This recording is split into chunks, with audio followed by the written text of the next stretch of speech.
أشهد أن محمدا عبده ورسوله ونصلي ونسلم على هذا النبي الكريم سيد المرسلين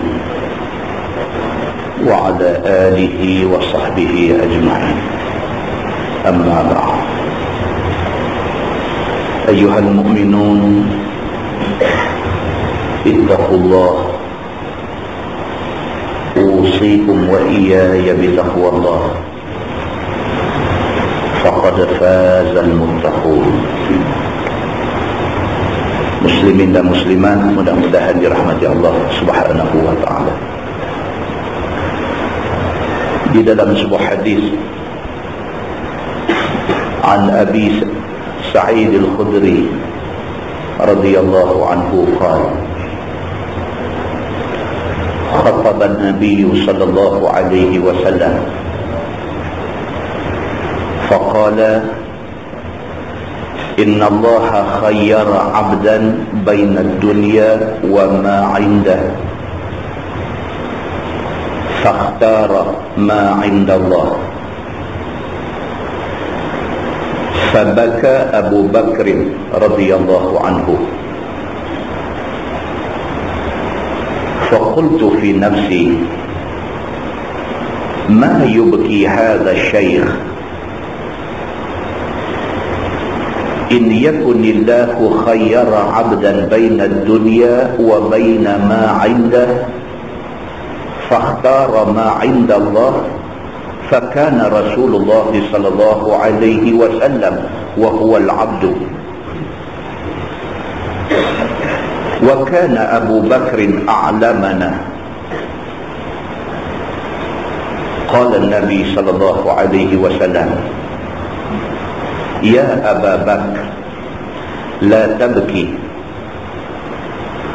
إن أمن الناس علي في صحبته وماله أبو بكر ولو كنت متخذا خليلا من أمتي لاتخذت أبا بكر ولكن أخوة الإسلام ومودته لا يبقين في المسجد باب إلا سد إلا باب أبي بكر أو كما قال. حديث صحيح رواية البخاري. Daripada satu sahabat Nabi, nama dia Abu Sa'id al-Khudri radhiyallahu anhu. Kata dia, pada satu hari Nabi SAW berkhutbah di depan para sahabat. Dalam khutbah Nabi kata, Inna Allaha khayyara abdan baina dunya wa baina ma indah fakhtara ma indallah. Dalam khutbah Nabi itu, Nabi SAW bersabda, Nabi kata, sesungguhnya ada satu hamba Allah yang Allah bagi pilih kepada dia, sama ada dia hendak dunia ataupun dia hendak keredaan yang ada di sisi Allah. Hamba itu pilih dia nak keredaan di sisi Allah Subhanahu wa ta'ala. Fabaka Abu Bakr radhiyallahu anhu. Bila khutbah Nabi sampai dekat tu aja, Abu Bakar As-Siddiq radhiyallahu anhu teriak merambu air mata. Ini yang kata Sayyidina Abu Bakar As-Siddiq, yang orang panggil dia rajulun bakar, satu laki-laki yang cukup mudah menangis.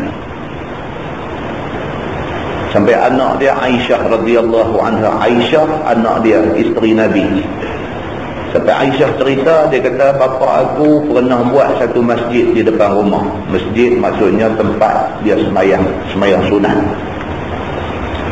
Bapa aku akan guna masjid tu tempat semayang tu untuk semayang sunat, untuk baca Quran. Dan bapa aku, dia kata tiap-tiap kali bila dia start baca Quran, dia tak boleh kawal air mata dia teriak.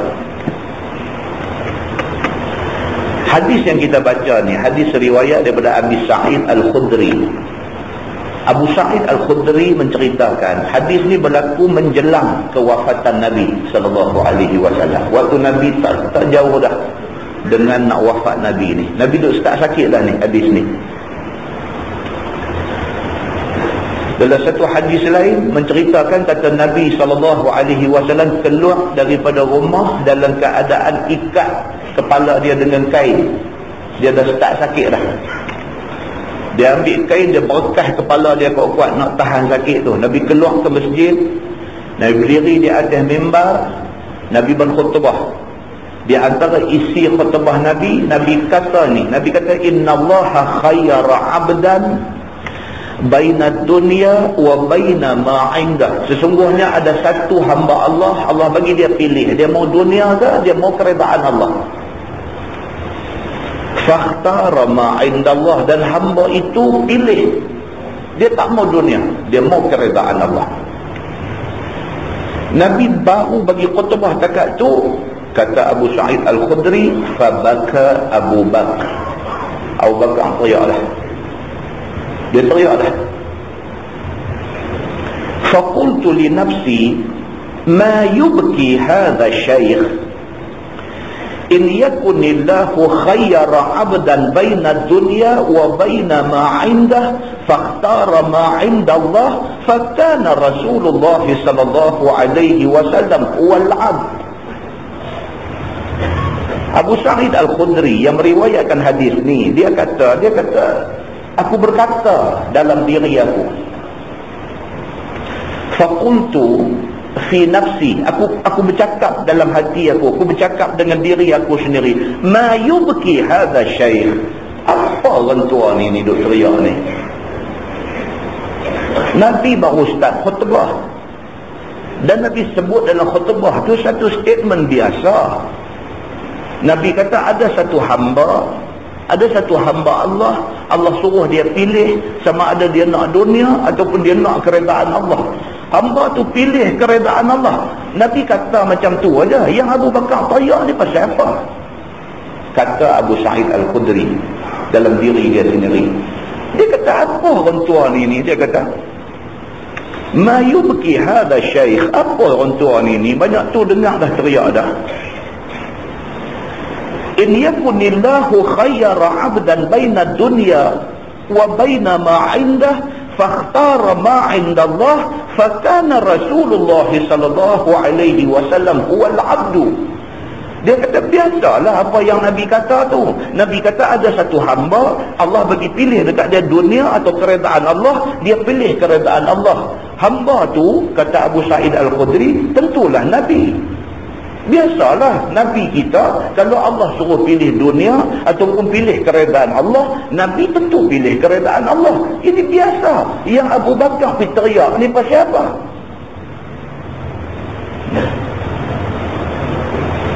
Kata dia, wa kana Abu Bakrin 'allamana.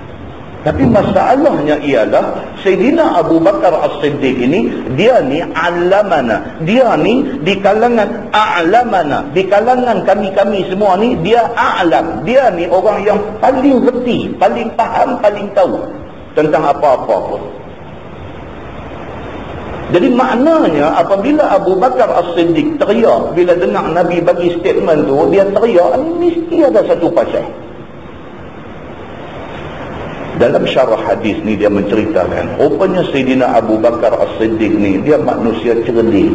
Bila Nabi sebut statement tu, dia tangkap dah. Orang lain semua tak tangkap lagi, dia tangkap dah. Makna dia apa? Makna dia bila Allah bagi pilih sama ada nak dunia ataupun nak keredaan Allah, hamba tu pilih keredaan Allah. Makna dia Nabi memilih untuk kembali kepada Allah. Nabi dah nak wafat. Maka kerana tu dia teriak. Dia tak boleh nak dengar berita kata Nabi nak wafat, Nabi nak tinggal umat ni. Dia tak boleh terima benda tu. Dia dengar Nabi kata banyak tu, dia teriak, dia menangis sampai orang tak tahu cerita apa. Tapi di kalangan orang semua tahu bahawa Abu Bakar As-Siddiq ini a'lamana, dia ni orang yang paling reti dalam hal agama ni di kalangan semua-semua ada. Qala Nabi sallallahu alaihi wasallam, Nabi tengah khutbah bila tengok Abu Bakar menangis ni, Nabi kata dekat dia, ya Abu Bakar la tabki. Nabi kata, Abu Bakar, jangan teriak. Nabi terus, Nabi tengah khutbah tu, Nabi berhenti, Nabi kata kepada Abu Bakar, jangan teriak. Inna amanna nasi alayya fi suhbati wa malih Abu Bakar. Nabi kata kerana tidak ada satu manusia yang ada di keliling aku ni yang cukup baik, cukup dekat dengan aku dari segi persahabatannya dan dari segi mengorbankan harta. Tidak ada orang yang lebih baik daripada engkau, wahai Abu Bakar. Nabi bagi kredit dekat dia. Nabi kata di kalangan ramai sahabat aku ada ni, tidak ada seorang pun boleh menandingi Abu Bakar dari segi apa? Fi suhbati wa mali. Dari segi persahabatan, Abu Bakar genuine dalam bersahabat. Dia bersahabat ikhlas dengan Nabi.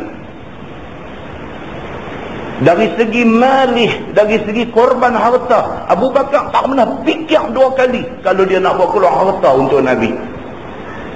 Nabi sebut di atas mimbar, Nabi kata tidak ada manusia yang boleh menandingi Abu Bakar As-Siddiq dari segi persahabatan dan dari segi korban harta, melainkan Abu Bakar lah orang yang duduk depan sekali. Nabi kata, walau kuntu muttakhidan khalilan min ummati latakhaltu Abu Bakar. Nabi kata, kalaulah sekiranya Allah izinkan aku memilih seorang khalil, seorang kekasih untuk aku pilih Abu Bakar. Dia kata, Nabi kata, kalaulah sekiranya aku ni dibenarkan untuk memilih khalil min ummati, memilih satu orang untuk buat kekasih di kalangan umat aku, latakhaztu Abu Bakar, tentu aku ambil Abu Bakar As-Siddiq, aku tidak ambil yang lain.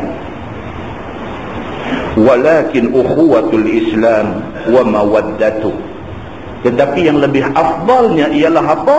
Di kalangan kita-kita ni, yang lebih afdalnya ialah persaudaraan di dalam Islam dan kecintaan kerana Islam. La yabqayanna fil masjid babun illa sudda illa babu Abi Bakar. Kata Nabi SAW, tidak ada satu pintu pun di dalam masjid ni yang aku benarkan terbuka, melainkan semuanya kena tutup, melainkan pintu Abu Bakar radhiyallahu anhu. Hadis itu hadis sahih riwayat Al-Bukhari. Muslimin dan muslimah yang dirahmati Allah sekalian, begitu Sayyidina Abu Bakar As-Siddiq dia sayang dekat Nabi, begitu sekali. Dan begitu sekali Nabi SAW sayang dekat dia. Hari ni kalau tuan-tuan sampai Masjid Nabawi, kalau tuan-tuan sampai Masjid Nabawi, kita masuk pergi sampai dekat Raudhah tu, menghadap ke arah kiblat, tuan-tuan tengok balik kanan, pintu mula sekali belah depan balik kanan tu dia panggil Babus Salam. Pintu nombor 2 dia panggil Babur Rahmah. Di antara Babus Salam dengan Babur Rahmah tu, dia ada macam seketui bangunan keluar masuk ke dalam Masjid Nabawi tu. Itu rumah Abu Bakar As-Siddiq. Kita duduk pergi Mekah, duduk buat haji, duduk buat umrah apa semua, ambil tahu benda-benda macam ni. Bukan ada apa-apa, bukan nak suruh pergi duduk urut dinding tu, pergi duduk cium, pergi duduk. Kita tahu, kata di sinilah rumah Abu Bakar As-Siddiq yang Nabi sebut dalam hadis yang kita baca tadi. Nabi kata, la yabqayanna fil masjid babun illa sudda illa babu Abi Bakar.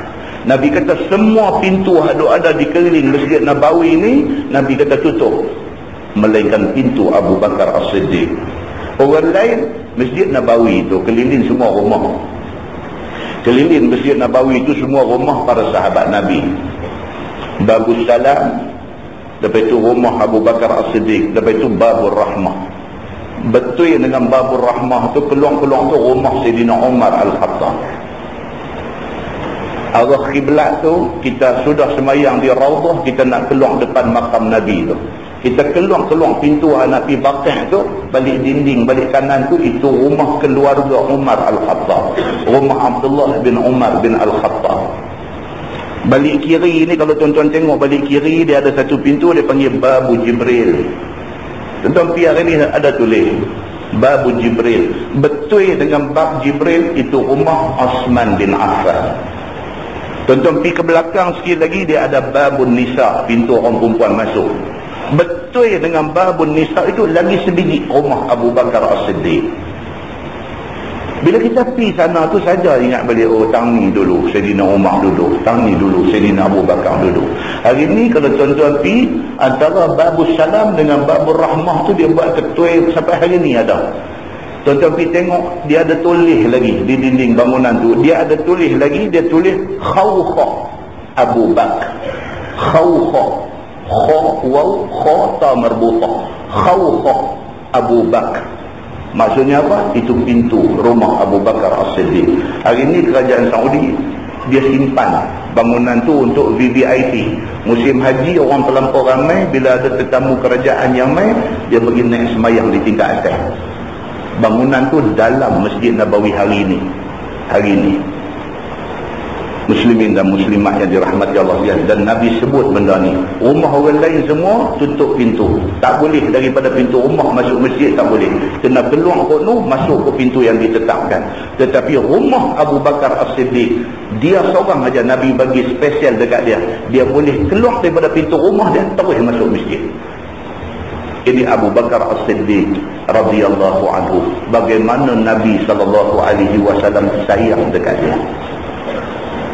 Dan sebuah hadis lain riwayat daripada As-Sa'id bin Yazid radhiyallahu anhu qala, kata dia, kuntu qa'iman fil masjid fahasabani rajul fanazartu fa idhan Umar bin Al-Khattab faqala Umar idhhab fa'tini bihadhaini fajituhu bihima. Qala Umar, man antuma wa min aina antuma? Qala min ahli Taif. Qala Umar, walau kuntuma min ahli al-balad la awja'tukuma tarfa'ani aswatakuma fi masjid Rasulillah sallallahu alaihi wasallam, atau kama qala, hadis sahih riwayat Imam Al-Bukhari. Daripada As-Sa'id bin Yazid radhiyallahu anhu, dia kata, aku duduk berdiri dalam Masjid Nabawi.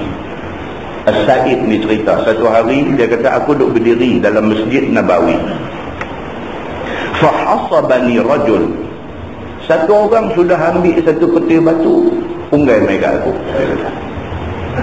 Zaman tu masjid bukan lagu Masjid Sultan Bahiyah ni. Masjid Nabawi yang Nabi bina, tiang dia batang kurma, bumbung dia pelepah tamar, lantai dia tanah. Ada hadis Bukhari yang menceritakan Nabi SAW hujan, Bilal sudah iqamah, Nabi semayang juga. Celah-celah atap tamar itu bocor, yang hujan masuk, Nabi sujud atas tanah. Kata sahabat apa dia, bila Nabi bangkit nampak air lecah di dahi Nabi SAW. Itu Masjid Nabawi zaman tu, masjid yang macam tu, keberkatan dia macam mana. Maka diceritakan oleh As-Sa'id bin Yazid, dia kata, satu hari aku duduk berdiri dalam Masjid Nabawi, tiba-tiba ada satu orang ambil ketil batu punggai aku. Fanazartu, aku pun balik cari siapa ni nak ajak bocor ke apa kan. Demi bungai-bungai ketil batu, beralih tengok, fa'idhan Umar bin Al-Khattab, tengok Sayyidina Umar yang punggai batu kat dia. Tengok Sayyidina Umar, dia kata, faqala Umar, Sayyidina Umar kata dekat dia, izhab fa'tini bihadhaini. Umar kata kat dia, hampir panggil tu budak dua ekor tu mai kat aku. Ada lagi budak dua orang. sama dengan As-Sa'ib ni. Umar balin batu dekat As-Sa'ib ni, dia kata dekat As-Sa'ib bin Yazid, dia kata hang bawa mai budak dua orang tu, bawa mai. Faji'tuhu bihima, kata As-Sa'ib, aku pun bawa budak dua orang yang Sayyidina Umar nak jumpa ni, bawa pi kepada Sayyidina Umar Al-Khattab. Qala Umar, man antuma wa min aina antuma? Umar kata, ni hampa dua orang ni siapa? Apa mai dari mana ni dua orang ni? Maksud dia tak kenal budak dua orang ni. Ni dua orang ni hampa dua-dua ni siapa? Ni hampa mai dari mana ni? Dia tanya. Qala, jawab dua-dua ni, min ahli Taif. Kami bukan orang sini, kami orang Taif. Kami mai berjalan ke sini. Qala Umar, kata Sayyidina Umar, walau kuntuma min ahli al-balad la auja'tukuma tarfa'ani aswatakuma fi masjid Rasulillah sallallahu alaihi wasallam. Umar kata dekat dua orang ni, nasib baik hang orang luar. Kalau hang orang negeri ni, aku dah bagi hang sakit dah. Umar Al-Khattab kata dekat budak ni, la auja'tukuma, kalau sekiranya hang ni dua-dua hampa ni orang sini, aku akan bagi hang sakit dua-dua orang hampa. Pasal apa? Pasal hampa tadi aku tengok duk bercakap suara deras dalam masjid Nabi sallallahu alaihi wasallam. Tuan-tuan, hadis ni nak beritahu apa dia? Satu, dia nak beritahu sayangnya sahabat kepada Nabi ni. Sampai dalam masjid Nabi, sahabat tak akan benarkan ada orang hidup buat suara deras dalam masjid Nabi sallallahu alaihi wasallam. Macam kita cerita bagaimana Imam Malik rahimahullahu ta'ala, Imam Malik bin Anas, Imam Maliki, dia Imam Madinah.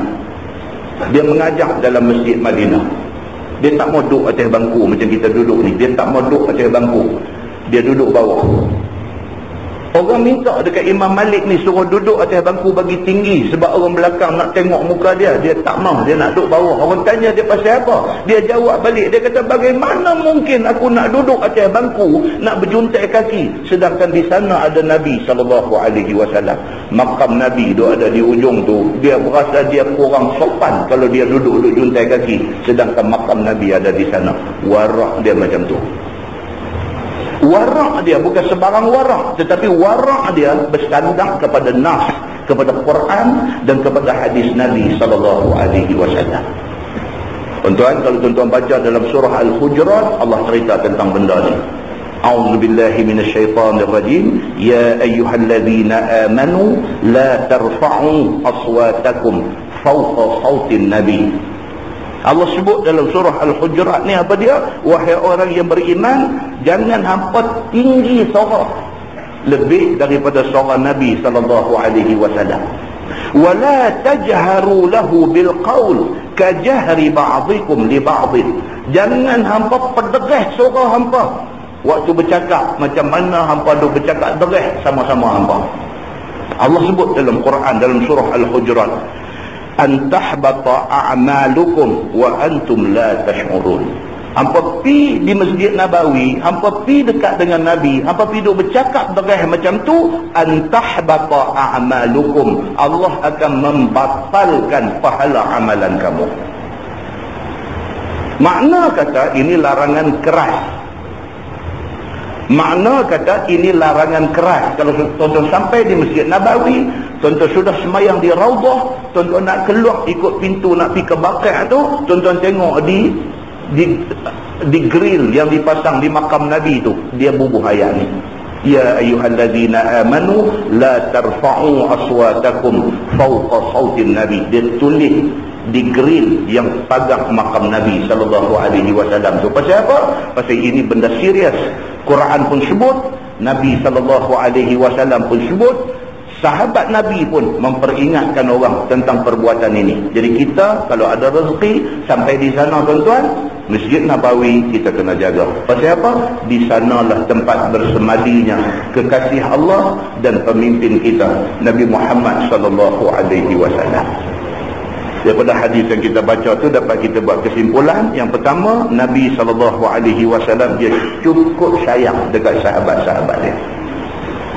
Dan Begitu juga para sahabat Nabi, 10 kali mereka sayang kepada Nabi SAW. Kesimpulan yang kedua, dalam ramai-ramai sahabat Nabi, Abu Bakar As-Siddiq menduduki tempat pertama di hati Nabi SAW. Dan pengajaran yang ketiga, Abu Bakar As-Siddiq satu manusia istimewa, bukan sahaja di sisi Nabi, bahkan di sisi Allah Subhanahu wa ta'ala. Jadi kita ambil pengajaran apa dia? Kita dengan Nabi, adab kena jaga. Kita dengan para sahabat Nabi, kasih sayang kita kena ada. Mudah-mudahan muqaddimah itu memberi manfaat kepada kita semua, insya-Allah. Kita menggunakan Bahrul Mazi jilid 15.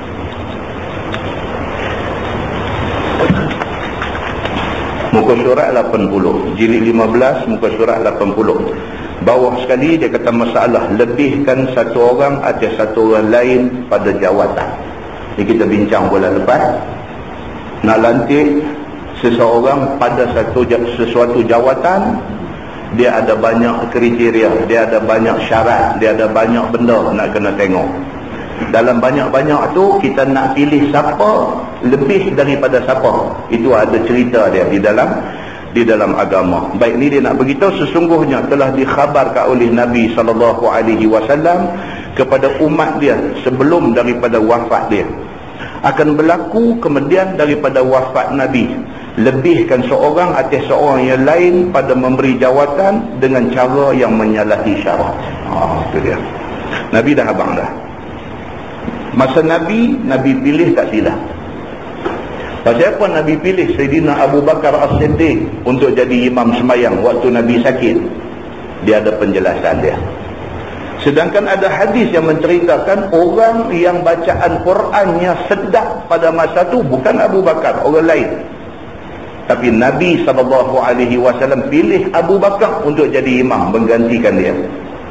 Dia ada sebab dia. Pasal apa? Pasal dia ada beberapa syarat yang diberi keutamaan oleh Nabi SAW, dan benda ni dibincangkan oleh ulama hadis secara detail.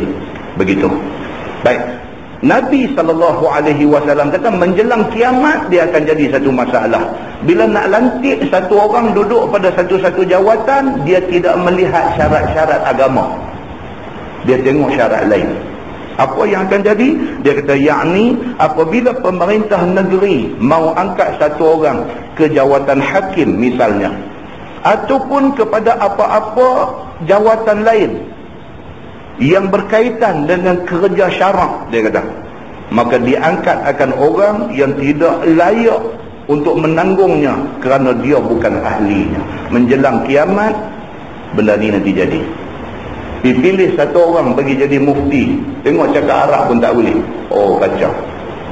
Nak jadi mufti ni sebaik-baiknya Quran 30 juzuk kena ada ke dia, hadis Nabi ni kena ada berapa ribu hadis dia ada dalam diri dia, nak kena ada warak dekat, nak kena ada banyak benda.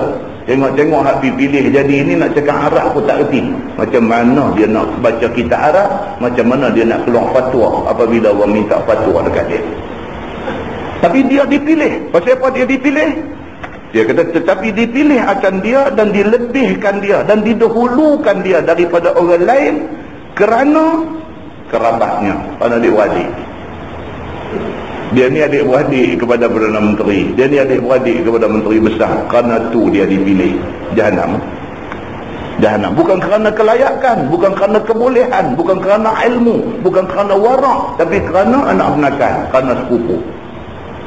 Kalau anak penakan sepupu tapi layak, tapi warak, tapi apa, tak apa. Masalahnya tak layak semata-mata kerana anak penakan, kerana tu dapat jahanam. Dia kata menjelang kiamat, Nabi kata benda ni nanti jadi. Baik. Ataupun dia kata kerana taulan handai yang dikasihnya. Kerana dalam bahasa hari ini dia kata kerana kroni. Dia kata kerana kroni. Kawan dia sama mengaji dengan dia dulu. Masa kecil-kecil sama pergi duk mandi sungai dengan dia. Masa kecil-kecil dulu sama duk main goli, duk main gasin dengan dia. Kerana tu ambil bagi satu jawatan cantik dekat dia. Melingkup habis jabatan yang dia pegang. Dia nak buat stand main goli juga dalam jabatan tu. Dia akan jadi macam ni. Dia kata ataupun orang itu dapat ditumpang kekayaannya, ataupun dia lantik orang tu pasal apa? Pasal dia ni orang menyaga besar. Aku bagi kat hang jawatan ni, hang bagi share kat aku dalam company hang. Ada sembang kat belakang rupanya yang pergi bagi jawatan tu. Tunggu saat kebinasaan dia. Pasal apa? Pasal dia tidak ada kelayakan. Pasal dia tidak ada keahlian. Pasal apa? Pasal dia dapat. Okey, sebab-sebab yang macam ni. Kerana kaya, kerana nak tumpang kekayaan dia atau sebagainya. Maka itulah yang dikhabarkan oleh Nabi SAW kepada kita, sebagaimana tersebut dalam hadis yang dikeluarkan oleh Imam At-Tirmizi dengan kata dia, an Abdillah anin Nabi SAW qala innakum satarawna ba'di atharah wa umuran tunkirunaha. Maksudnya diriwayatkan daripada satu sahabat Nabi SAW, nama dia Abdullah bin Mas'ud radhiyallahu anhu. Kata dia daripada Nabi SAW, sabda Nabi, bahwasanya sekalian kamu lagi akan melihat kemudian daripada wafat aku akan satu perbuatan melebihkan satu orang daripada orang lain dengan cara yang menyalahi syarak. Nabi habang dah sebelum Nabi wafat. Nabi kata ni tumpang aku dua ada ni tak apa. Nabi kata. Tapi aku tak ada esok ni, Nabi kata benda ni semua nanti mai. Dia akan jadi kelang kabut, dia akan jadi caca marbak, dia akan jadi kacau bila, dia akan jadi macam-macam. Pasal apa? Pasal dipilih orang yang tak sepatutnya pergi duduk di situ. Dipilih gangster bagi jadi jaga keamanan melingkup. Dia gangster, semua orang kenal dia gangster. Dia pergi jaga keamanan. Nak aman macam mana dia tu sendiri gangster. Dia akan jadi penyakit ni. Dan sekalian kamu lagi akan melihat akan perkara-perkara yang engkar sekalian kamu akan lihat. Nabi kata dan menjelang kiamat, hampa akan tengok satu keadaan di mana mungkar ni duk ada depan mata. Mungkar duk ada di depan mata. Masalah dia kata melihat perkara-perkara mungkar. Sebenarnya perkara yang mungkar itu amatlah banyaknya. Dia kata mungkar ni banyak. Mungkar ni banyak. Dan semuanya itu telah dikhabarkan oleh Nabi SAW kepada segala sahabatnya. Akan dilihat mereka itu akan segala mungkar kemudian daripada wafat Nabi. Nabi kata aku tak ada esok ni, mungkar ni abang ditengok cukup banyak dalam masyarakat. Hari ni lebih lagi lah. 1400 tahun dah Nabi wafat. Hari ni ya Allahu Akbar. Semalam saya cakap di masjid di Sebarang Perai sana. Hari ni dia jadi satu trend lain dah lah ni. Mungkin dalam 5 tahun 10 tahun lepas, orang perempuan Islam kalau pi pejabat, pi kerja tak pakai tudung ni, Allah, tak boleh. Dia berasa aib. Walaupun dia tak suka pakai tudung, tapi dia pakai juga. Pasal apa? Pasal semua orang pakai. Hari ni tuan-tuan, dia duduk lawan londeh pula. Hari ni tuan-tuan sedang ke, tuan-tuan tak sedang, yang tu tak tahu. Tapi tuan-tuan perhati, tuan-tuan dijumpa benda ni. Hari ni duduk lawan londeh tudung. Dulu saya mengajar di kolej matrikulasi tahun 2002. Nak cari seorang budak perempuan Melayu Islam yang tak pakai tudung, tak ada. Hari ni bukan sikit yang tak pakai tudung. Tak ada apa-apa. Tak ada kisah, tak ada malu, tak ada berasa segan, tak ada berasa aku orang Islam ni tak pakai tudung ni macam mana. Tak ada berasa dah. Pasal apa? Dia kena duduk tawak. Dia kena duduk jadi macam mana tak tahulah ni. Dia jadi lagu tu. 5 tahun lepas, 10 tahun lepas, kalau penuri apa semua tak buat ni, bersanding-bersanding jenis apa semua ni. Tahun 70-an dulu ada. Dia main dalam 10 tahun lepas, 5 tahun lepas, tak mau dah, orang tak mau dah. Buat kenuri ni, kenuri aja. Tak ada lah, tukang pun tak boleh cari makan dah 10 tahun lepas. Nak duk solek-solek, duk make up orang, duk peralih kenin anak darah ni semua tak boleh cari makan 10 tahun lepas. Hari ni laku balik. Laku balik. Bakui, beg solek tu duk cari balik lepas Allah kasih 20 tahun dah, pergi cari balik. Laku balik lah ni. Pasal apa? Dia mau balik benda-benda lagu ni. Dia mau balik. Selera tu dia main balik. 10 tahun lepas buat kenuri tak ada tuan-tuan. Tak panggil ni segala apa macam-macam ni, tak panggil. Tahun 70-an dulu ada. Razal Pati, Batu Lima. Ada. Okay? Dulu. tahun 70-an dulu. 10 tahun lepas tak ada dah. Orang buat kenduri tak ada dah, nak pendiri pentas, nak panggil main dengan siap dengan ada jembung pula, dia panggil jembung pondan duk main menari, tak ada dah. 10 tahun dulu lah duk main balik. Lah buat kenduri, ada satu penyuruh panggil live band, main menyanyi, main apa, duk lompat bumbang-bumbang, ada balik lah ni. Tuan-tuan nampak, ini putaran Islam. Dia main satu musim orang tak mau agama, main satu musim pakat mau agama, pakat tak mau benda mungkar, benda tak elok tak mau, dia main balik dah. Hak mau mungkar ni dia main balik lah. Nabi SAW bagi tahu 1400 tahun dulu. Nabi kata selepas wafat aku esok, benda ni nanti duk main balik ke hampa semua. Mungkar ni semua nanti main balik kepada hampa semua. Maka sesiapa melihat perkara mungkar itu, maka hendaklah larang akan dia, sebagai tersebut di dalam masalah yang lepas dulu ni. Kita dah baca dah hadis dulu, cerita man ra'a minkum munkaran falyughayyirhu biyadihi wa illam yastati' fa bilisanihi. Hadis yang kata kalau siapa nampak mungkar, kalau dia orang ada kuasa, dia cegah dengan kuasa dia. Kalau tak ada, dia boleh tegur dengan mulut, dia tegur. Kalau mulut pun tak boleh tegur, dia kena engkar dengan hati. Mengingkari benda mungkar dengan hati, wa zalika adhaful iman, itu adalah iman yang paling lemah. Kalau sampai engkar dengan hati pun tak ada, dia penganjur pula kepada mungkar tu, jadi kawin. Jangankan dia nak mencegah dengan kuasa, jangankan dia nak tegur dengan mulut, jangankan dia nak tolak dengan hati, dia penganjur pula kepada benda tu. Makna kata tak ada iman di dalam hati dia. Dia kata benda ni telah pun dibincangkan sebelum ini. Apabila didengar oleh Abdullah bin Mas'ud radhiyallahu anhu akan sabda Nabi sallallahu alaihi wasallam yang demikian itu, lalu berkata dia, qala fama ta'muruna ya Rasulullah? Qala addu ilaihim haqqahum. Maka kata dia, maka apakah Tuhan hamba mau suruh kami buat ya Rasulullah apabila jatuh berlaku zalim raja dan pemerintah dan orang yang berjawatan di bawah tangannya? Maka sabda Nabi SAW, sempurnakan oleh sekalian kamu kepada mereka itu akan hak mereka itu. Abdullah bin Mas'ud, bila dah Nabi kata esok bila aku wafat, mungkar nanti jadi subuk balik, benda mungkar nanti jadi banyak balik. Abdullah bin Mas'ud tanya Nabi, dia kata, ya Rasulullah, kalaulah takdir aku masih hidup, kami masih hidup dan mungkar jadi di depan kami, dan mungkar itu pula dibuat oleh pemerintah, apa yang patut kami buat? Abdullah bin Mas'ud tanya Nabi. Nabi SAW jawab apa? Dia kata, kalaulah sekiranya benda macam tu jatuh, benda macam tu jadi, sempurnakan oleh sekalian kamu kepada mereka itu akan hak mereka itu.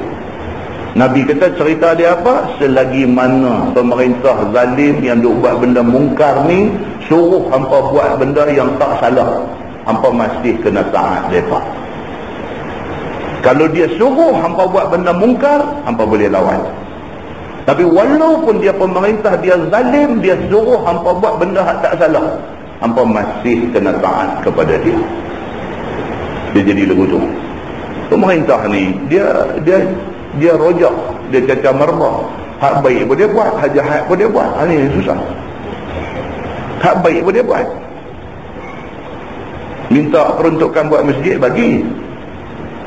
Tapi pantai buat juga. Sedang dua relung ada pantai pula sana. Pantai pun dia juga, masjid pun dia juga. Jadi lagu mana kita ni? Dia kata hak mana ke hak baik, kalau dia suruh, hampa masih lagi kena taat dekat dia. Kalau dia suruh hampa buat benda mungkar, hampa boleh mengingkari dia. Pasal apa? Pasal Nabi pesanlah, la ta'ata li makhluqin fi ma'siyatil khaliq.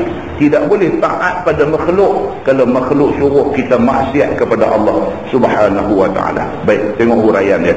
Dia kata masalah, apa maksud yang kata menyempurnakan hak pemerintah ni?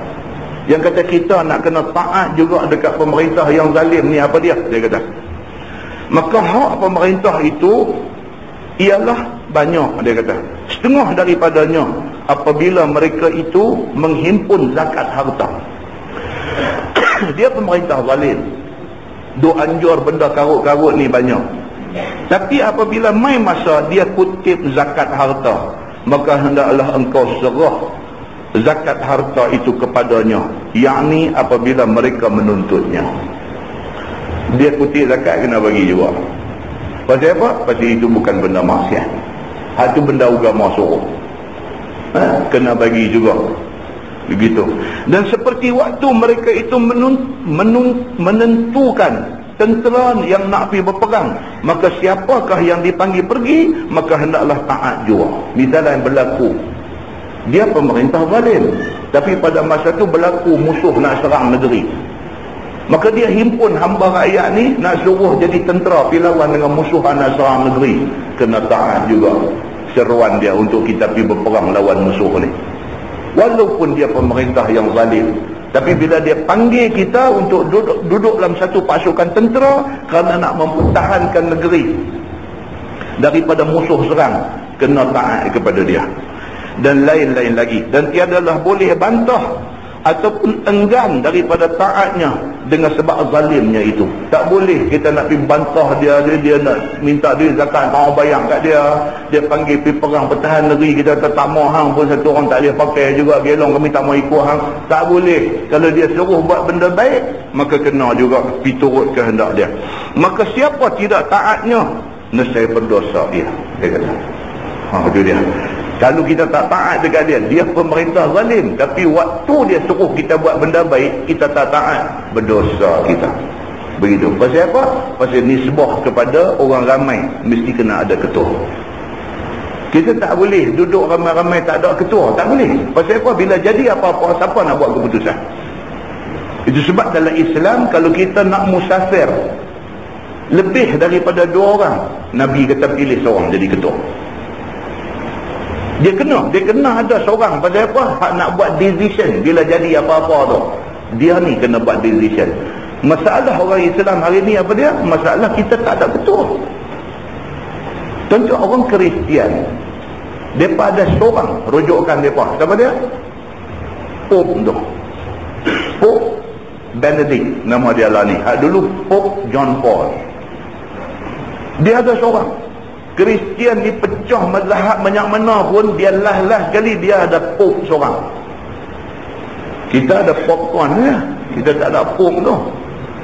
Jadi dia ada seorang yang kalau dia riuh rendah, dia berkeli macam mana pun, Pope tu kata dia dengar. Orang Islam tak ada. Walhal Islam suruh kita bagi ada satu imam untuk satu dunia ni. Tak ada.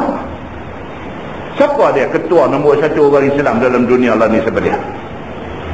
Kita kata Imam Masjidil Haram, ketua kita. Orang Malaysia sebahagian tak mau. Dia kata Imam Masjidil Haram Wahbi, dia tak mau ikut. Dia tak mau terima. Oh, dia kata ketua kita orang Islam satu dunia lah ni Ayatullah Ali Khamenei. Apa nama Ayatullah apa Iran punya tu lah ni. Kita kata tak mau, dia Syiah, kita Sunnah, kita tak mau ikut dia. Nak pilih siapa? Oh, kita kata lah ni macam ni, kita lantik Dr. Yusuf Al-Qaradawi sebagai ketua kita.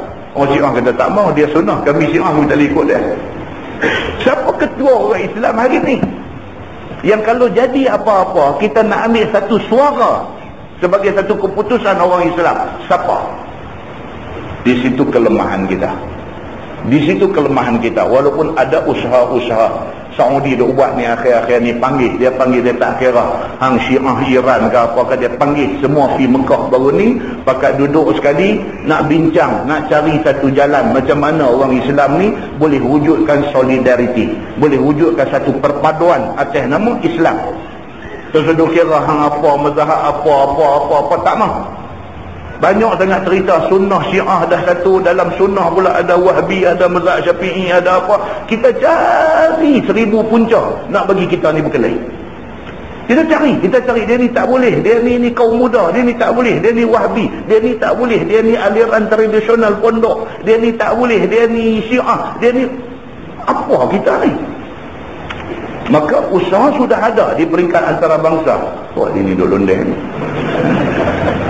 Usaha sudah ada di peringkat antarabangsa. Sudah ada untuk nak cari satu platform yang orang Islam ni boleh pergi duduk, boleh terima seorang sebagai ketua, yang apabila jadi apa-apa kita boleh dengar satu arahan.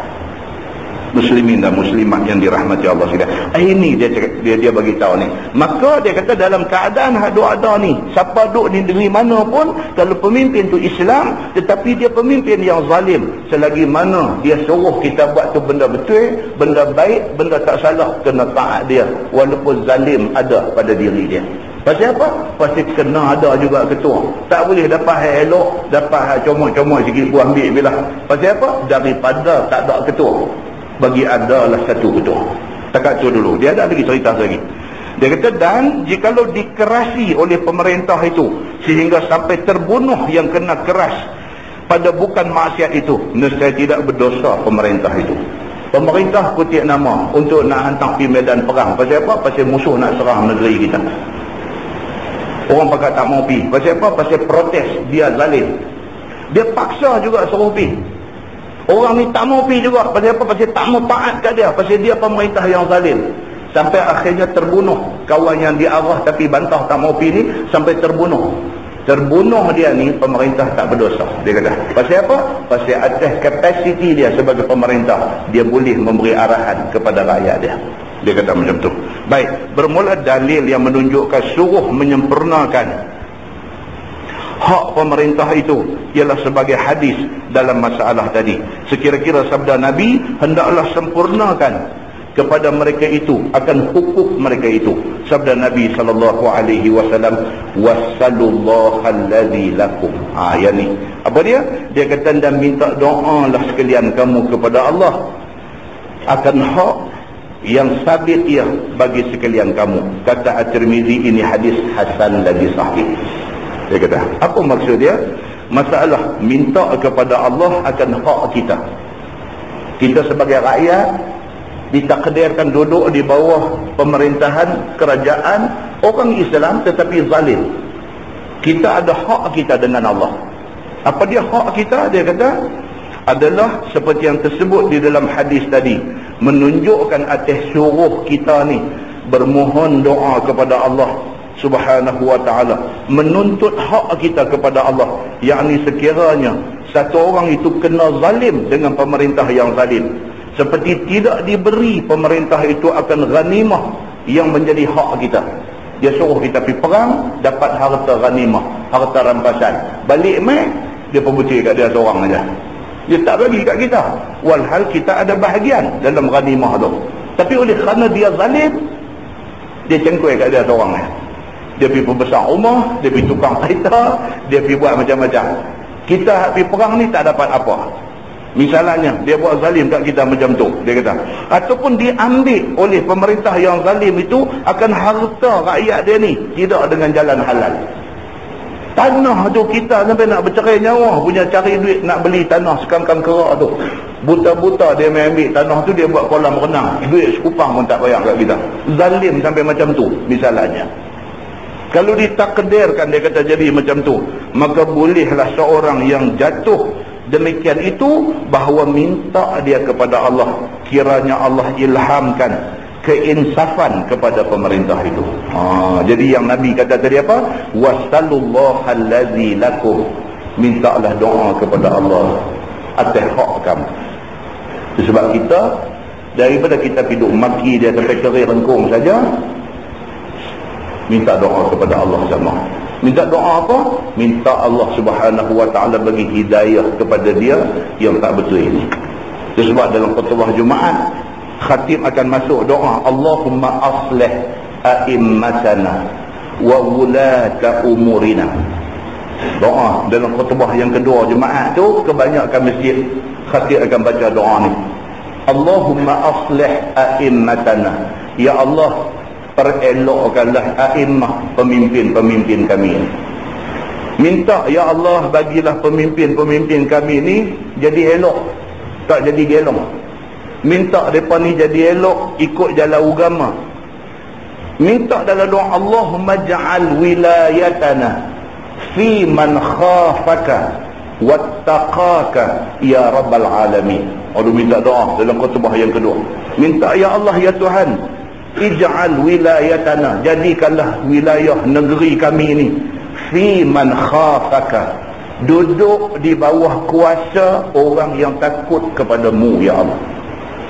minta kepada Allah, ya Allah, jadikanlah negeri kami ni, negeri Kedah ni, dipimpin oleh orang yang takut Allah. Minta macam tu. Tu yang makbul tu. Pasal doa khutbah dia pergi baca yang ni. Allahumma ja'al wilayatana fi man khafaka. Ya Allah, ya Tuhan, jadikanlah negeri kami ni duduk di bawah pemerintah yang khafaka, yang takut kepadamu, ya Allah. Wattaqaka, pemerintah yang bertakwa kepadamu, ya Allah. Ya Rabbal Alamin, ya Allah, Tuhan sekalian alam. Tu duk baca tu hari Jumaat khutbah kedua tu, kebanyakan khatib akan baca doa ni. Doa ni apa dia? Hak kita sebagai rakyat, hak kita minta kepada Allah, minta Allah tolong kita, tolong sat bagi negeri kita ni diperintah, dipimpin oleh orang-orang yang ada takwa, orang yang takut kepada Allah Subhanahu wa taala. Bila orang yang ada takwa, yang takut kepada Allah, dia pimpin negeri. Panggil Radal Pati Batu Lima saja. Tahun 2008 dia panggil apa, goyang gerudi, apa dia panggil. Oh, lagi kasang tuan-tuan. Lagi kasang dia panggil mai. Nampak tuan-tuan? Inilah perlu minta kepada Allah supaya Allah bagi kat kita yang ni. Minta tolong satu benda, bagilah siapa nak jadi pemimpin pun, biarlah dia pemimpin yang ada takut kepada Allah Subhanahu wa taala. Kalau dia satu orang yang tak ada ingat ke agama, tak takut kepada Allah, dia membujung lalu melentang patah. Dia boleh buat apa saja, tak ada kira dosa pahala. Dia ingat hati dia nak buat, dia buat. Habis rakyat jahanam semua sekali.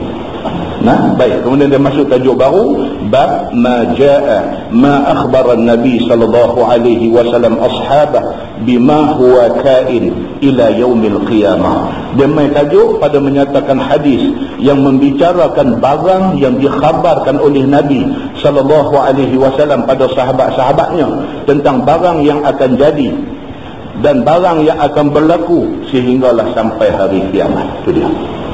Pernah Nabi sallallahu alaihi wasallam satu hari sembahyang asar.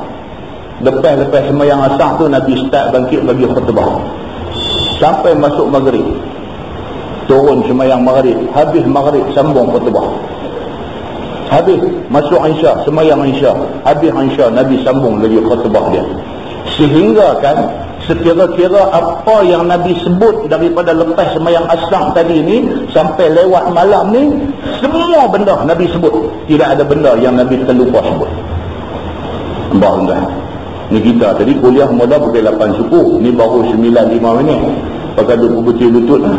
Macam mana Nabi daripada lepas asar,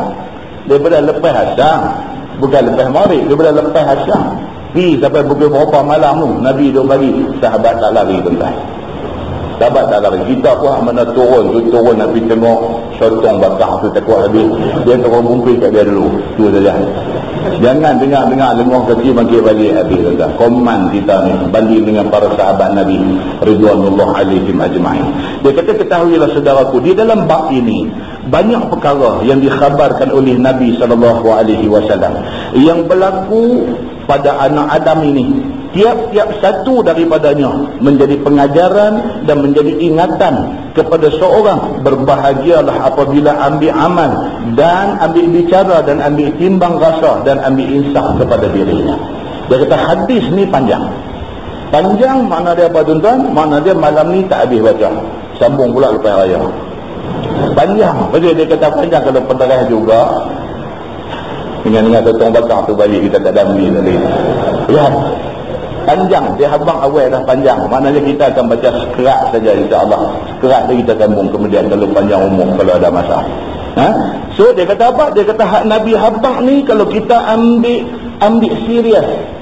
Kalau kita ambil buat pengajaran, kalau kita ambil buat pedoman hidup, dia kata cukup dah. Apa hak Nabi habang ni? Cukup dah, dia kata. Baik, maka ialah hadis yang panjang yang dikeluarkan oleh Imam At-Tirmidzi. Kata dia an Abi Sa'id Al-Khudri radhiyallahu anhu qala shalla bina Rasulullah sallallahu alaihi wasallam yawman salat al-'asr binahari thumma qama khatiban falam yada' syai'an yakunu ila qiyam as-sa'ah illa akhbarana bih. Dia kata Baik, maksudnya diriwayatkan daripada satu sahabat Nabi sallallahu alaihi wasallam. Nama dia Abu Sa'id Al-Khudri radhiyallahu anhu. Kata dia telah sembahyang Nabi sallallahu alaihi wasallam dengan kami. Pada satu hari akan sembahyang asar pada siang hari. Abu Sa'id Al-Khudri kata, cerita dia hari itu sembahyang asar, Nabi sembahyang dengan kami dan Nabi jadi imam dan kami jadi makmum. Dia kata, kemudian daripada telah sembahyang asar itu, maka Nabi SAW pun naik ke atas mimbar, lalu Nabi berkhutbah atau sebagai khutbah yang panjang. Nabi habis-habis sembahyang, Nabi naik atas mimbar. Mimbar ni bukan hari Jumaat saja, tuan-tuan. Mimbar ni bukan hari Jumaat saja. Mimbar ni bukan hari raya saja. Mimbar ni boleh guna bila-bila masa. Boleh guna bila-bila masa. Kita berasa macam hari ni nak bercakap bila mimbar ni dia lain sikit. Bila bercakap atas mimbar ni gerun tu lah. Gerun tu yang pakai lena hari Jumaat tu. Dia gerun tu lah. Gerun. Jadi atas mimbar ni dia lain sikit. Dia punya form tu lain sikit. Dia dengan berdiri, dia dengan khatib, dia buat mata lagu jeget terbelalak lagu tu. Dengan lagu dia goyang-goyang tungkat pula. Dia tombak habis kawan tidur apa ke. Mimbar ni Nabi SAW selalu guna. Bukan Jumaat saja. Lepas sembahyang asar, Nabi boleh naik atas mimbar dan Nabi bagi khutbah. Sebelum ada mimbar, Nabi atas tunggui. Nabi bersandar kepada satu pokok kurma. Nabi sandar di satu pokok kurma. Batang kurma tu yang Nabi duk sandang tu, bila Nabi khutbah, Nabi sandang di situ. Bila satu orang sudah buat mimbar dekat Nabi, mimbar 3 anak tangga ni, hari pertama Nabi tinggal sandang batang kurma ni, Nabi pi guna mimbar baru ni, batang kurma tu teriak. Dalam Sahih Bukhari ada, dalam Sahih Muslim ada cerita benda ni. Teriak ni, semua orang pakat duk cari bunyi siapa teriak. Nabi turun daripada mimbar, Nabi mai pegang batang kurma ni. Nabi mai pegang dia, berhenti teriak dia. Batang kurma tu mengikut catatan ulama hadis, dia kata kemudiannya ditanam di bawah mimbar, di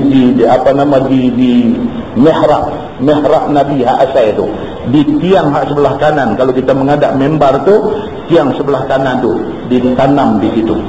Maka tiang tu dia panggil tiang mukhallaqah, dia panggil tiang harum, tiang wangi.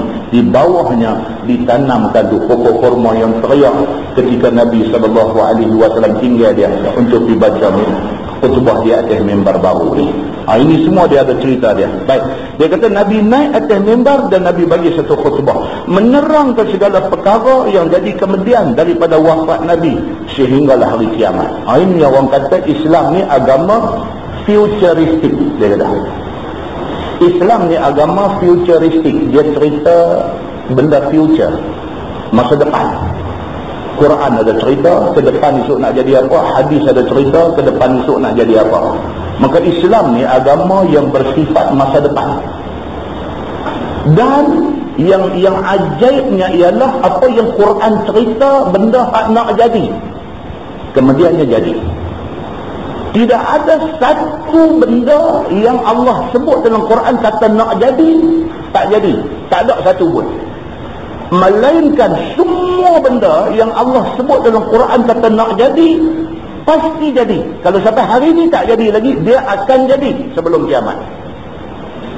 Demikian dengan hadis Nabi SAW. Kalau dalam hadis ni Nabi ada sebut benda-benda nak jadi, tahun 2008 ni tak jadi lagi, dia akan jadi sebelum berlaku kiamat. Banyak contoh dia apa tuan-tuan? Kita baca dulu cerita tentang Ya'juj dan Ma'juj. Tak jadi lagi, dia tentu akan jadi. Pasal apa? Pasal Quran ada sebut tentang Ya'juj dan Ma'juj, hadis ada sebut tentang Ya'juj dan Ma'juj. Apa yang Allah sebut dalam Quran, apa yang Nabi sebut dalam hadis, tentu jadi. Kita orang Islam, benda ni pahat masuk dalam hati kita. Kita yakin tanpa ada sikit pun kecuali. Kita yakin kata benda ni tentu jadi. Pasal Allah beritahu, pasal Nabi beritahu. Kalau kita buat checklist, kita tulis apa yang Nabi kata sebagai tanda-tanda kiamat, daripada tanda kecil sampai ke tanda besar. Kalau kita tulis, kita tick, kita rate hak mana dah jadi dah. Hak mana dah jadi, tuan-tuan boleh tengok dah rate berapa banyak dah. Kalau Nabi kata menjelang kiamat, kejahilan ni akan merata. Maknanya menjelang kiamat, orang yang jahil agama ni dia makin ramai. Hari ni tuan-tuan boleh tengok. Hari ni tuan-tuan boleh tengok. Satu orang boleh telefon mai ustaz ni nak tanya ni apa ni Jabatan Pendaftaran Negara ni. Adik saya baru ni adik saya minta maaf ustaz nak beritahu, adik saya ada telanjang baru ni, betul dia mengandung apa semua baru menikah. Dia nak pergi daftar, anak dah beranak mai dah, nak pergi daftar Jabatan Pendaftaran tak mau nak berbil dekat budak ni. Pasal apa? Pasal depa kata pasal menikah ni lewat sangat dah 5-6 bulan dah baru menikah, depa tak mau berbil. Ustaz nak tanya ustaz, nak minta tolong ni. Ustaz ada kenal tak Jabatan Pendaftaran tentang mana? Tolong abang kali kau roboh kat bin tu. Dia boleh cakap lagu tu. Kita ingat kot dia telefon nak tanya hukum. Nak tanya hukum ni ustaz ni macam mana ni, dia ni dah telanjang dah mengandung sampai 6 bulan apa baru akad nikah apa. Esok kalau anak tu anak perempuan ni, hak laki-laki ni boleh tak jadi wali? Bolehlah kita jawab, itu hukum. Jadi telefon kita duduk dengar start mula tu, kita dah ingat dia nak pergi ke situ. Rupanya dia pergi kolej. Dia kata ustaz ada kenal tak dengan Jabatan Pendaftaran? Panggil dia pasal Gobin tak? Tuan-tuan, ni yang kata masyarakat hari ni dia boleh cakap lagu tu. Apa nak kata tuan-tuan? Kalau tidak kejahilan, jahil agama, tak reti, tak tahu benda-benda basic, benda-benda asas, benda-benda yang dikatakan fardu ain dalam agama, tak tahu. Ustaz nak tanya ustaz ni pasal mandi wajib ni, saya ada keliru, dia jadi confused macam mana awak tahu. Dia kata awaknya umur berapa ni? Dia kata dia baru masuk 34 lah. 34 duk confused tentang mandi wajib. Dia kata awak duk confused tentang mana? Dia kata tu niat mandi wajib tu bila? Dia kata saya pening betul. Ada setengah kata masa cebok ayam tu, masa cebok tu niat. Setengah kata masa jurih ayam mula-mula kena badan tu niat. Satu pula kata dah basah lopeh dah sebelum lak dengan kentola baru niat. Seorang kata masa kita nak masuk pancung tu cara niat dah. Dia kata ni saya ni pening betul lah, hak mana satu ni? Dia tanya dia kata hang umur berapa ni dia ni? Nak masuk 35? Nampak anda? Fardu ain. Yang sepatutnya hal mandi wajib ni beres, faham cukup clear sebelum dia akil balik. Dia kena faham benda ni. Muslimin dan muslimat yang dirahmati Allah sekalian, kejahilan ni merata. Nabi SAW sebut, Nabi kata di antara tanda kiamat kejahilan ni merata. Zina di merata tempat, Nabi kata jadi macam yang Nabi kata ni. Kalau tuan-tuan buat checklist, tuan-tuan dah rate banyak dah. Maknanya apa dia? Islam agama futuristik. Islam dah bagi tahu dah 1400 tahun dulu kata benda ni nak jadi. Hari ni benda tu jadi. Maknanya hak tak jadi lagi akan jadi.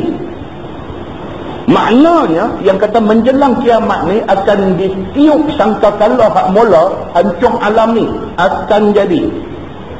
Maknanya apabila ditiup sangkakala yang kedua bangkit daripada kubur akan jadi. Maknanya yang kata semua orang akan pergi berhimpun di mahsyar akan jadi. Maknanya yang kata di mahsyar tu ada mizan yang akan menimbang amal manusia akan jadi. Maknanya yang kata di mahsyar itu ada sirat, ada satu titi yang semua orang tanpa kecuali kena lintas titi itu akan jadi. Maknanya yang kata titi tu, yang kata sirat tu, dia boleh jadi besar, boleh jadi lapang dan boleh jadi orang lintas sekelip mata. Dan ada orang yang lintas kesot, ada orang yang nampak sirat tu lebih halus daripada rambut belah 7 akan jadi. Maknanya tidak ada benda yang Allah sebut dalam Quran, yang Nabi sebut dalam hadis tidak akan jadi. Tak ada, melainkan semuanya pasti akan jadi. Dan gutu punya abang, agama ni jangan buat main-main tuan-tuan. Jangan buat main-main. Kawan kita, adik-beradik kita, kenalan kita, jiran kita, siapa-siapa juga yang pernah kenal kita, kita pernah kenal dia, yang dah mati dah hari ni. Mereka dah jumpa dah sebahagian. Apa yang mereka dulu dengar masa hidup dulu, mereka dah jumpa sebahagian dah. Detik mati tu, dia nampak dah macam mana malaikat maut main. Nampak dah.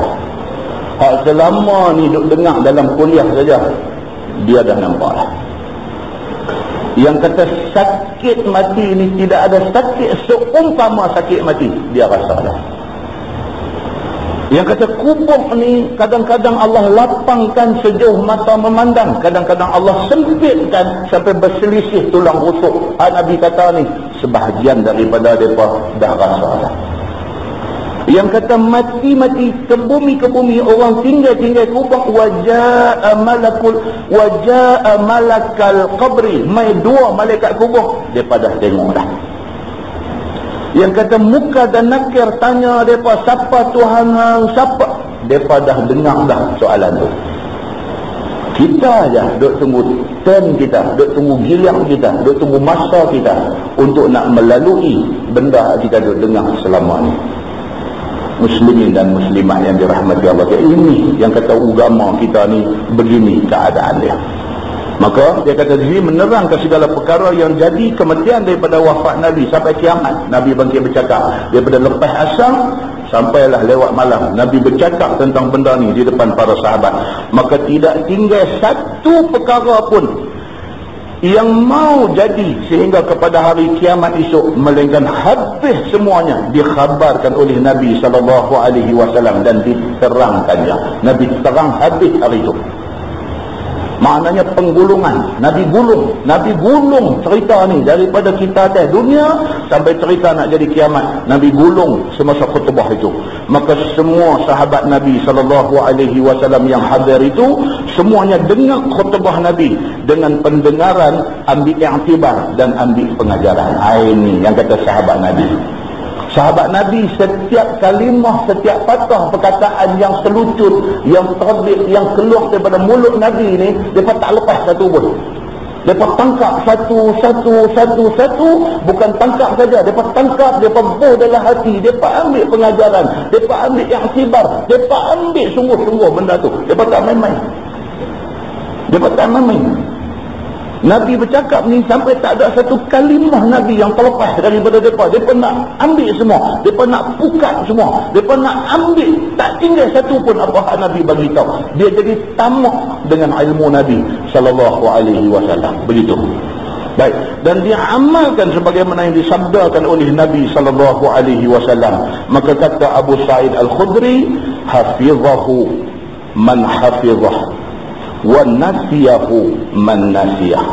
Abu Sa'id Al-Khudri kata apa? Maka ingat akan dia oleh orang yang ingat, dan lupa akan dia oleh orang yang terlupa akan dia. Manusia ni ada yang mampu ingat banyak, ada yang dia tak boleh, otak dia tak boleh nak simpan banyak. Kan kita main kuliah malam ni pun ada yang dapat daripada 8 suku tadi ni sampai belah dia dapat semua. Ada yang dia dapat yang jebung batu 5 feet saja, yang tu dia dapat. Allah, dia tangkap tak kena tempat. Dia dapat yang tu. Esok pergi pejabat, orang tanya semalam apa Ustaz Santuri tu merepek apa? Kawah tanya tu pun perkataan dia pilih cukup cantik. Dan semalam orang pergi kot Majlis Sultanah. Ni kata pergi kan, dia merepek apa semalam. Ni hak tanya ni macam-macam style tu ada. Dia merepek apa semalam. Dia ni pun dah dengar merepek dia abang tu. Dia semalam dia cerita pasal Razal Pati. Aku kata lah, dia dah hampir saja. Dia dapat tentu je.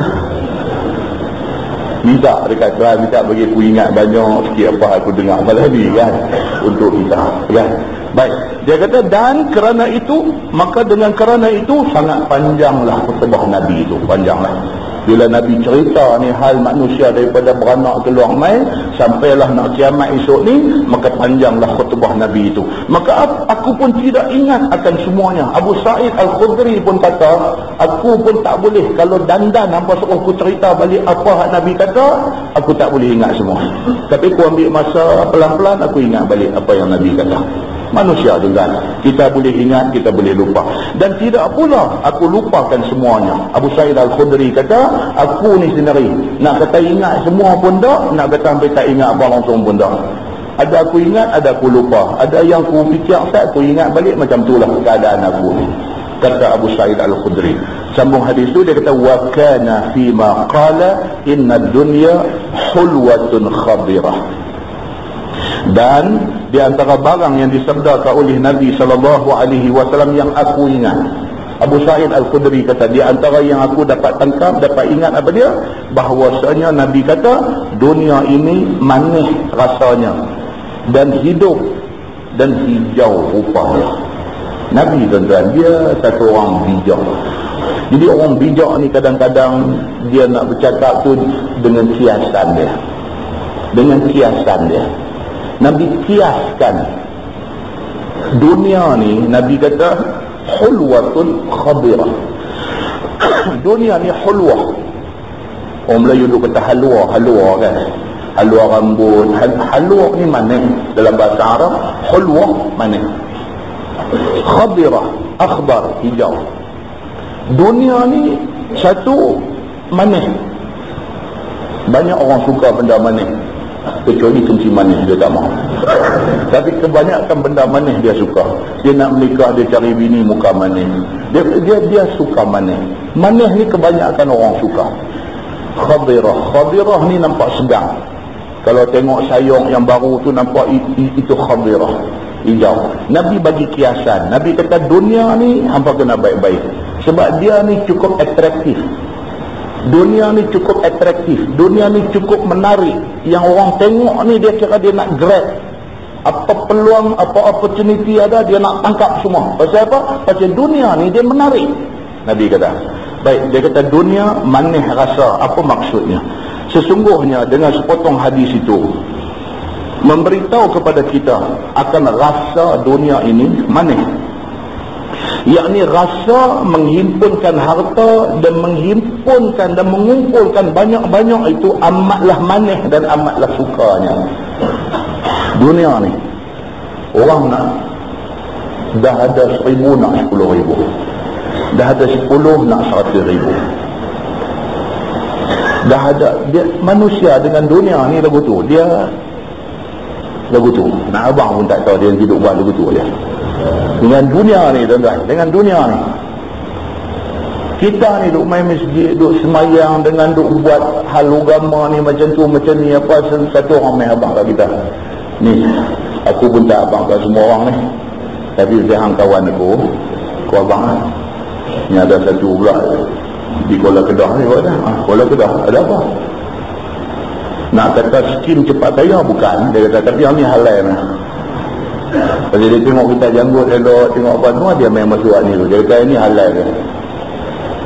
Ambuh mula 3,000, lepas tu hang kutip balik tiap-tiap minggu pergi ambil 500. Ambuh mula 3,000, tiap-tiap minggu ambil 500. Sampai bila? Lagi mana hang larat kayu dia ambil 500. Bila boleh pergi? Tanya terus, bila boleh pergi? Bila boleh pergi? Malam ni malam ni dah mengaji macam surah, tapi kalau tak pergi malam ni lepas tak main malam ni di sana. Pasal apa? Pasal dunia ni dia bila abang duit ni habis habis. Inilah yang Nabi nak bagi tahu ni. Dia kata maka manusia dengan dunia ni kena hati-hati. Pasal apa? Manusia akan cuba untuk kumpul dunia ni banyak-banyak. Dia kata maka tiada siapa akan kenyang daripadanya. Alhaakumut takathur hatta zurtumul maqabir. Tuhan kata dah ni, manusia dengan at-takathur, cerita nak tambah bagi banyak ni, hatta zurtumul maqabir, sampai dia ziarah lubang kubur.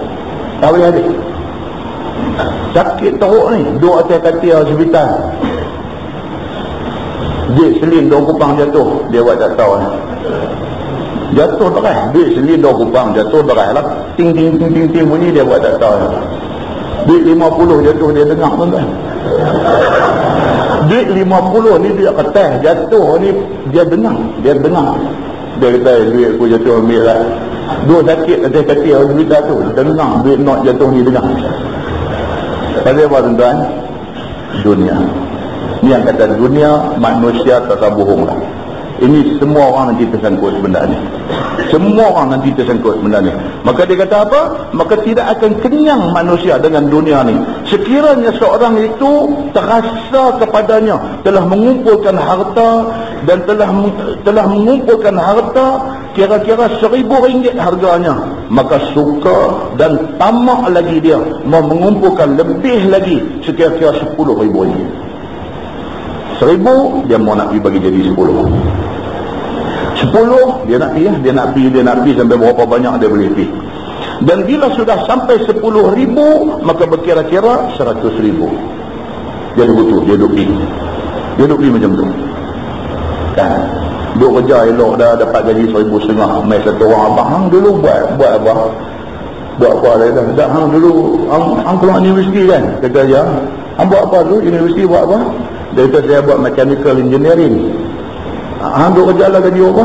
Kata 1,500. Apa pun tu buat begitu kat kita. Apa dia kata? Mechanical engineering no hampir sana. Dia buka gaji mula pun 3,000. Tuang ayam 16 tu pergi sana pula. Surat letak jawatan pun tak bagi, apa pun tak bagi, pakai kirim salam pergi kalau dia tanya. Dia ada sini dah. Pasal apa? Sini 3,000. Manusia. Kita tak boleh salah kat dia. Pasal dia manusia. Kita pun serba. Kita nak kata kat dia apa? Kita pun serba. Tapi kita orang tak ada offer apa. Dia ada orang offer, maka dia pergi. Kita orang tak offer, kita tak boleh pergi lah. Tapi kalau ada, kita pun tak ada bagi salam juga. Pergi dulu. Pasal apa? Pasal Nabi dah bagi tahu. Nabi kata manusia dengan dunia macam tu. Itulah kata kat orang. Pasal kita belum kenal lagi tawaran macam tu. Kita belum kenal lagi. Kita kata kat orang sedap pasal kita tak kenal. Satu hari tawaran tu mai dekat kita, tahu kita lagi teruk pada kawan kita tu. Kata apa? Ni tuan, ini benda yang Nabi nak beritahu. Maka tiap-tiap kali terasa dapat mengumpulkan banyak, berkehendak lebih banyak lagi. Dia kata. Dia rasa dia ada peluang boleh buat banyak, dia akan pergi. Dia akan pergi. Dia kata.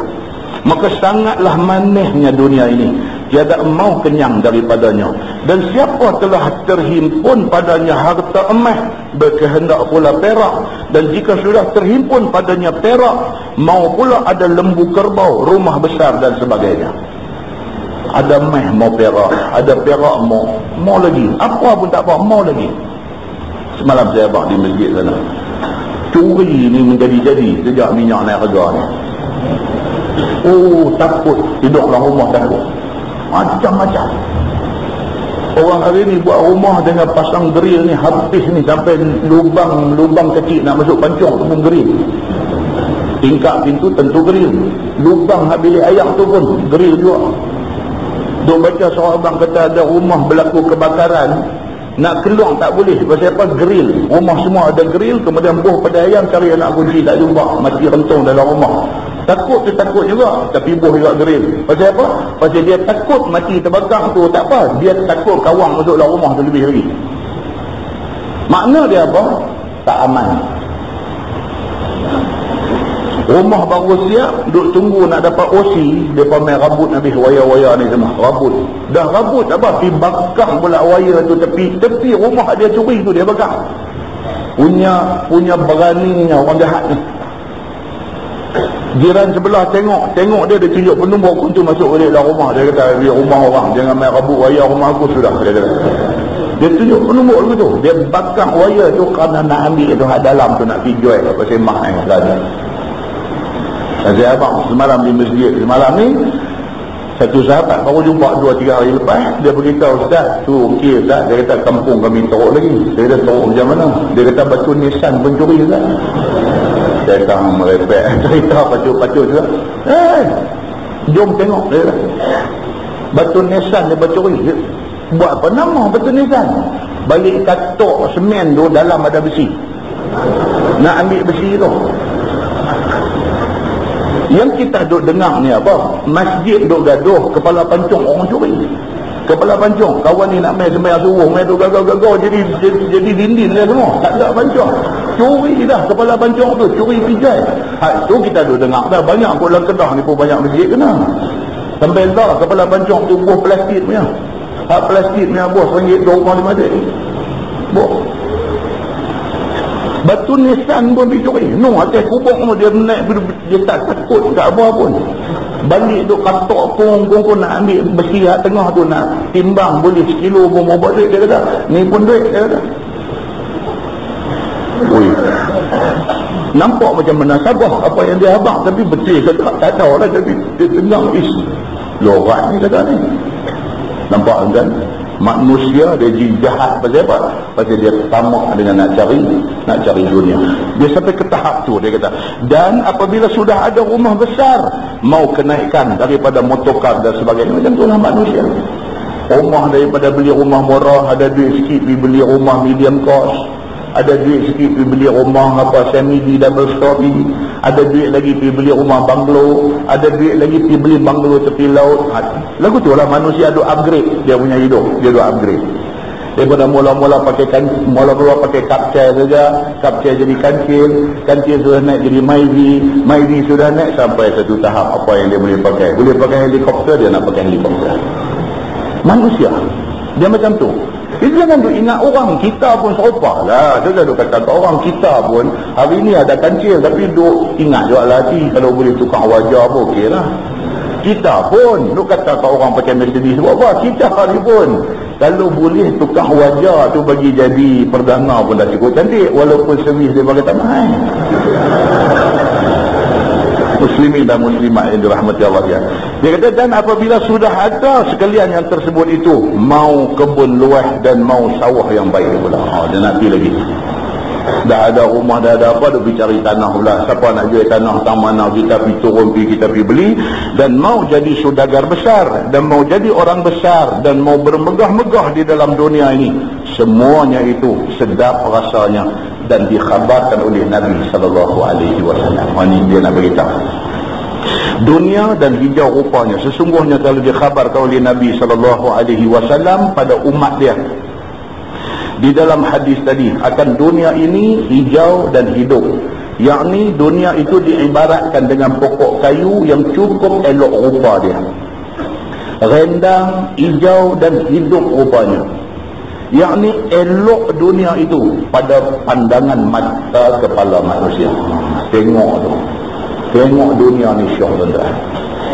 Orang lelaki-lelaki ni ada duit, di tukang sport rim, kereta.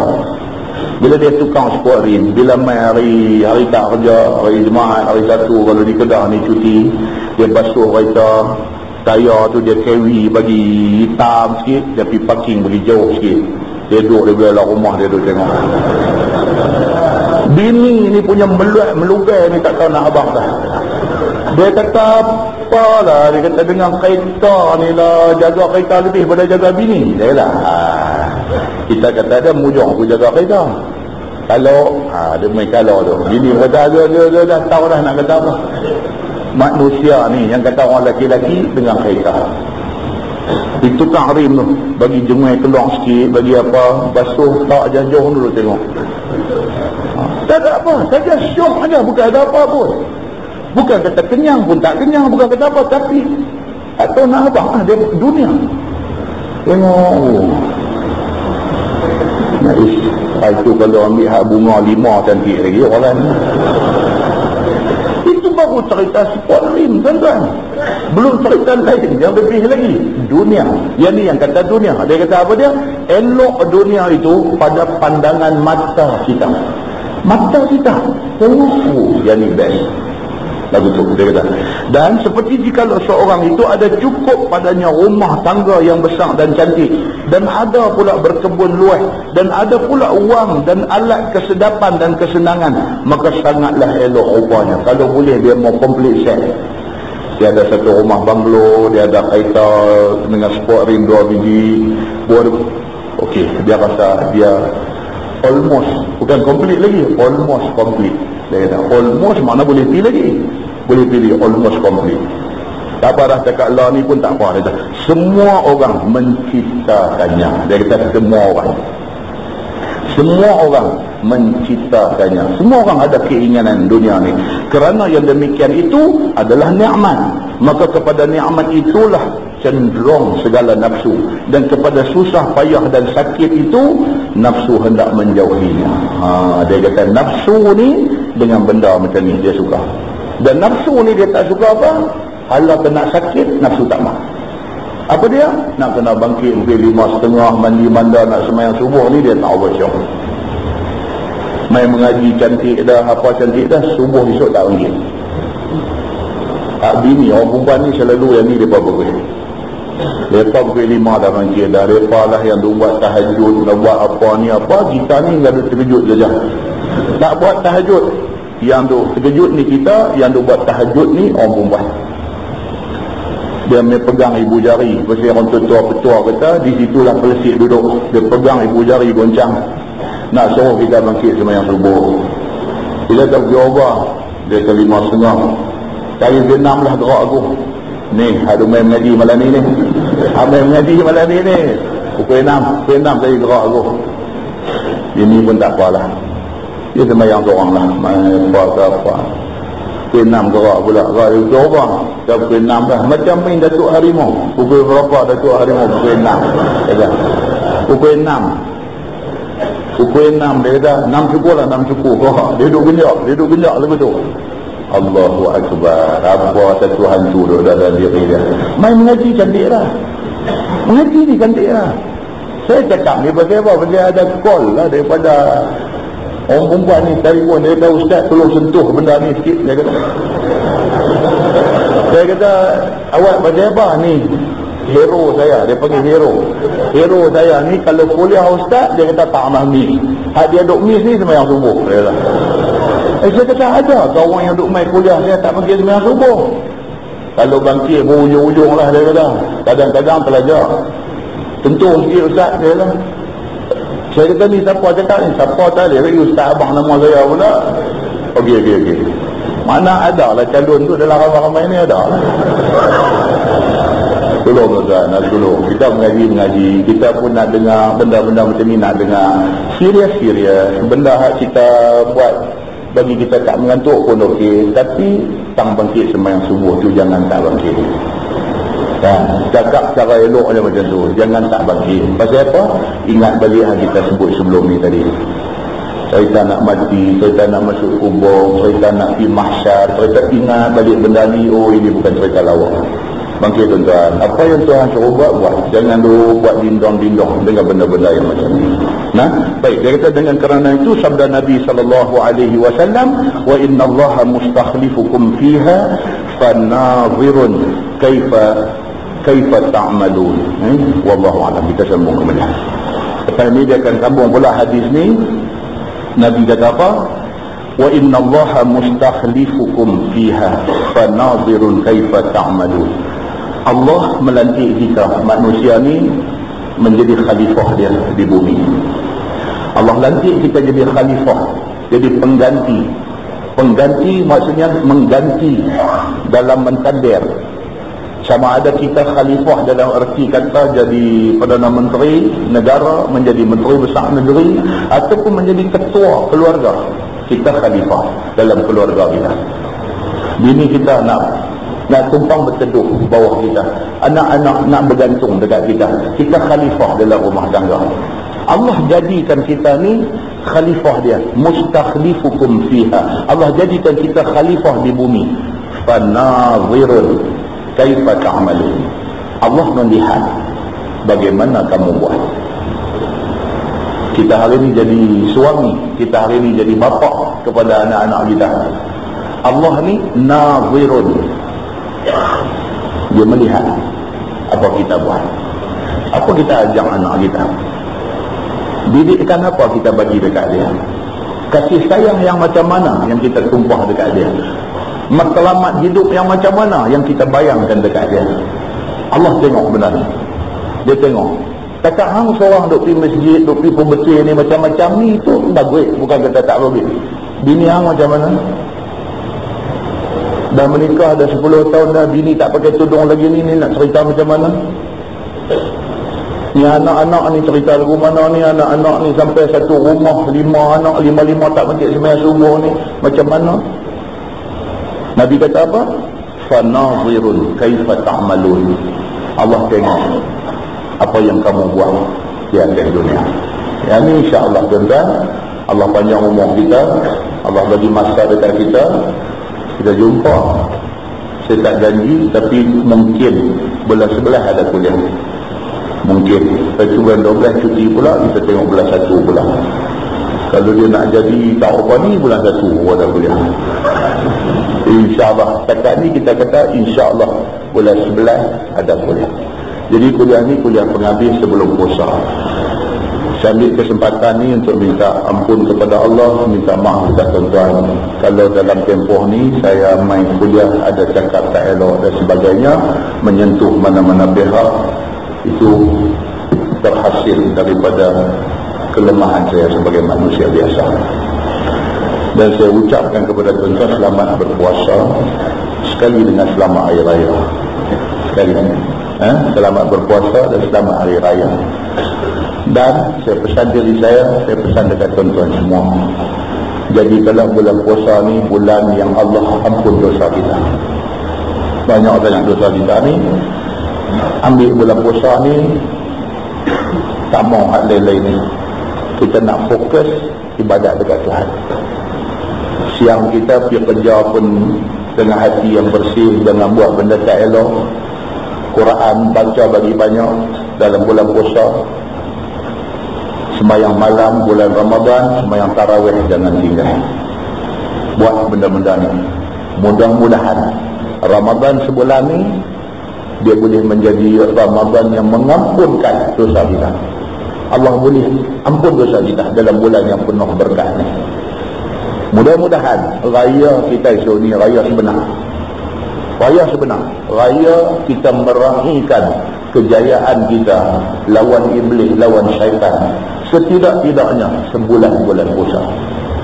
Nah, mudah-mudahan Allah Subhanahu wa taala lindungi kita daripada sebab malapetaka, benda tak baik, dan Allah kekalkan kita atas iman. Kalau ditakdirkan jadi apa-apa kat kita, biarlah kita dalam beriman. Mati kita beriman, kita di padang mahsyar dibangkitkan bersama golongan yang beriman, dan Allah letak kita dalam syurga dia yang menjadi tempat orang-orang yang beriman.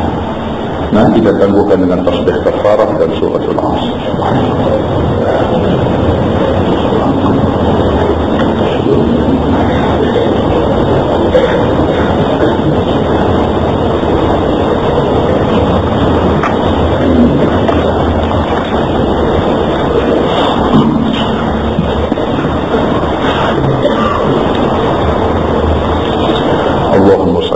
محمد في الأولين والآخرين وسلم ورضي الله تبارك وتعالى عن سادتنا أصحاب سيدنا رسول الله أجمعين. بسم الله الرحمن الرحيم. الحمد لله رب العالمين حمدا يوافي نعمه ويكافئ مزيدا. يا ربنا لك الحمد كما ينبغي لجلال وجهك الكريم وعظيم سلطانك. رضينا بالله ربا وبالإسلام دينا وبمحمد نبيا ورسولا. اللهم افتح علينا فتوح العارفين وارزقنا فهم النبيين بجاه خاتم المرسلين.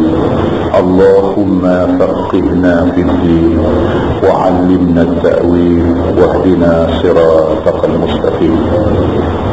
اللهم أرنا الحق حقا وارزقنا اتباعه وأرنا الباطل باطلا وارزقنا اجتنابه.